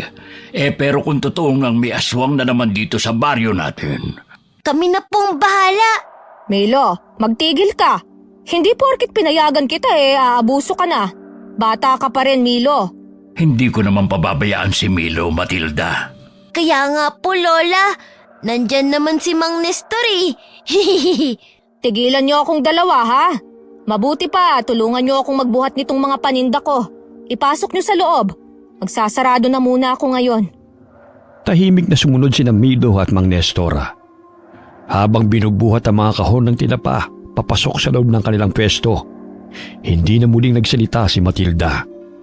Pero kahit abala ang kanyang mga kamay sa ginagawa, hindi mawala sa kanyang isip ang lalaking bumili. Ilang araw ang lumipas at pinuntahan ni Matilda ang apo sa lugar na pinagsasanayan nito kasama si Mang Nestor. Nagdala siya ng pagkain para sa dalawa. Tama na yan! Kakain na tayo! Malapit na kaming matapos. Sandali na lang. Ay, isa pa. Masigpitan mo ang hawak ng itak. Ibuka mo ang mga paa mo. Aray! Pwede po bang mamaya na natin to ituloy? Gutom na po ako eh. Ang sabihin mo, tinatamad ka lang. Sige, isa pa. Ampa! Madali kang mapapatid kung ganyan ang tindig mo. Pagod na po talaga ako, Mang Nestor. Kumukulo na po ang tiyan ko.